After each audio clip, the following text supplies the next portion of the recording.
So Sadhguru, what is a creative mind? Oh. How big an answer do you want? As big as you want it. See, the English word mind doesn't say anything, because it's just one generic word which does not describe different dimensions of what the mind is. Mind is not just one something sitting here and doing something, okay? There is really no such thing as mind. In the yogic culture, there is no mind. There is a physical body, there is a mental body. Because what you're calling as mind right now is a certain combination of memory and intelligence. There is memory in your body, more memory in your body than you can imagine. If I have to get at you again, it's okay, I'm picking on you, okay? You definitely don't remember how your great-great-great-great-great-grandmother looked like, but her nose is sitting on your face right now. Yes? You don't remember a thing consciously, but your body remembers 100%. How 10 generations ago your grandmother was, your body still remembers. 1,000,000 years ago how your forefathers were, your body remembers, isn't it? It's not forgotten and it's not going to forget. Your mind is not capable of this kind of memory. Your body has 1,000,000,000,000 times more memory than your so-called brain. This whole shift towards the brain and intellectual process is a European malice. They gave too much significance to thought. This has happened because they lived under a subjugated society, religiously subjugated society, where you're not supposed to think anything except what's written in some book, otherwise you're dead. They lived like this for a long time. Because of this, when they got little freedom to think and manage to live, they started celebrating their thought too much. Let's understand the context of thought. You can only think from the data that you already have gathered. That means you can never think anything new. You can recycle it, you can rehash it, you can produce permutations and combinations of it, but you cannot think something absolutely new. It is not in the nature of the thought to come up with something new. It can only recycle the past. That means, if you dedicate yourself to your thought process, if you enshrine your thought process, you're ensuring nothing new ever happens in your life. So thought need not be celebrated like this. That's why in this culture, thought has never been given so much significance. What you think is your psychological drama. We don't think much about that because it's your drama. Your drama is important for you, somebody else's drama is important for them. Everybody thinks their drama is the most important drama in the universe. This is everybody's experience because they're so identified with their own psychological drama. This psychological drama should not determine the nature of your life, because this is just a small happening compared to the life process. Life is a much deeper intelligence than intellect. We can look at… the yogic system looks at the mind as 16 parts. Those 16 parts are further broken and they're taken up to 84,000 parts. But now if I talk about 84,000, already there's a segment which says no, so I will make it 4. I'm taking away 80, okay? I'm being fair to you. Only 4. 4 fundamental parts. One is the intellect, which we have in modern world, in today's world, we are unnecessarily giving too much significance to intellect and we will pay an enormous price for this. You will come to a place where you'll know everything, but you'll know nothing of life significance, really.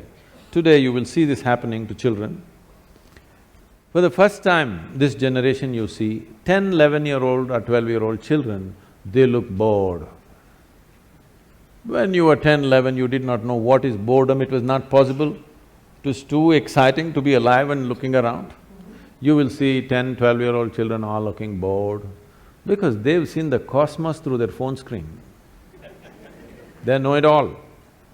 And especially in the Western countries, you will see this happening at 8, 10. They're really bored, you will see in the school buses, they're all sitting on… bored.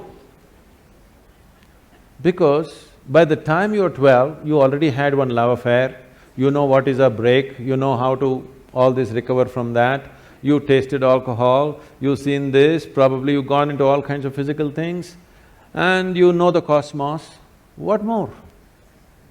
By the time you're 15, there's really no purpose for you to exist for many of them. You should not be surprised if this culture continues. I'm not saying this is a prediction, it is something that I see beginning to happen. In another 50 or 100 years' time, if 25 to 50% of the people commit suicide, you should not be surprised, because life needs some exuberance. If too much information happens to you without experience, that exuberance will be gone and a false sense of knowing becomes so strong in you. This is the danger of intellect, because intellect wants to dissect everything. Intellect is like a scalpel, the sharper it is, the better it is. It wants to dissect and know. Dissection works with some things, not with all aspects of life. If you want to know the poor frog, you remember? The poor frog that you crucified and cut, and great knowledge you acquired from all that torture is unbelievable. How much knowledge you know. For the torture that frog went through, how much knowledge you have acquired is quite unbelievable. All that you got to know. Now you got interest, suddenly you got interested, the mother that you had ignored, you want to know your mother today. Please get yourself a sharp knife, start the dissection. You may know everything about her liver, kidney, heart, but you won't have a mother left, that's all. So life cannot be known by breaking it up. You can know physical things by breaking it up. You cannot know life by breaking it into pieces. But this is the nature of the intellect. The whole modern science has evolved from human intellect. Because it's produced technological benefits, you can't argue against it, because people, Yeah. they think they're scientists, they know nothing about science. They're just enjoying their iPhone. They think they're scientists because they can do this. No, technology is fine, it's brought much comfort and convenience, but it will not bring life to us. So intellect is like this. Intellect will be useful only depending upon what it is identified with and what is held, what holds this, how steadily. So the next dimension of the mind, the first one is called as buddhi, which is the intellect, the second one is called as ahankara. Ahankara does not mean ego, this, that, it means the identity. Whatever you identified with, your intellect functions only around that. Simple, if you just identify with a nation, if you say, I'm an Indian, everything Indian looks beautiful. If you cross the border and you say you're something else, all that looks beautiful. So whatever you identified with, it's only with that the intellect functions. So ahankara is the identity. How consciously and how steadily your ahankara has been created will determine the effectiveness of your intellect. Just because it's sharp, it does not mean it'll be effective, because sharp intellect or a sharp knife can cause any amount of damage to you. If you have a sharp knife and you don't have a steady hand, you will cut yourself all over the place. That's all that's happening. Human suffering is just this. You don't know how to hold this intellect in your hand properly. Every day you're cutting yourself. All suffering is on self-help because your own mind causing this to you all the time. No matter what happens, people suffer, whichever way they suffer, because they don't know how to hold this intellect. If you had the mind of an earthworm, you would be quite peaceful. Yes? You're trying to do it in so many ways to reduce the sharpness of the intellect by drink, by drug, by overeating, by doing all kinds of things somehow to take away the sharpness because the damn thing hurts. It hurts not because that's its nature, it hurts because you do not know how to hold it. The next dimension of the mind is called as manas, which is a huge volume of memory. It is not here or there, entire body carries memory. So, manomaya kosha, this is called, a huge sack of memory. This memory is in various stacks, we'll not go into all these details considering some people have said a clear no. They don't want to have a mind, I'm sorry, they don't want to know anything about the mind. So the fourth dimension of the mind is called as chitta. Chitta means it's pure intelligence.